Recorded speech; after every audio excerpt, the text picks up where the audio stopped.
Kapag to eh. Ayun, ang dami ko. Alauna to. 2 oras to, di ba? Wala pang 1 eh. Oh. Gini yan. Basta, tulog na. Kabilang dede. Opo, inaan ko. Ano gagawin din ah? Picture niyo. Video. Ay, video. Ano, mami? Ano gagawin? Ay, hindi ko na pa-burpen. Dalawang ad naman ito. Kamu ko. Ay, sila natin dinede eh.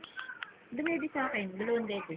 2 dede. Tapos dumede sa akin. Kasi hindi ko gusto tumaga na doon.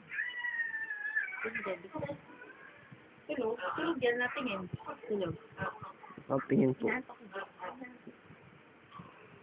Hindi ko naalitingin yung babiro.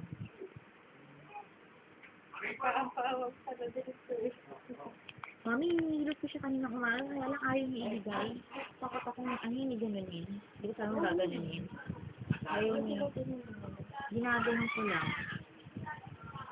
Ayun, ayaw. Naninipas. Ayun, ito. Hindi ko tatanggalin muna yun. Malaki ba ito?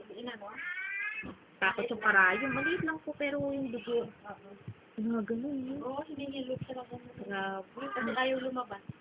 Ito pa, kasi ang masama pa nun, harap at likod.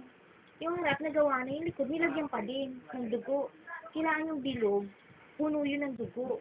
Kasi isa onte, kulang. Tapos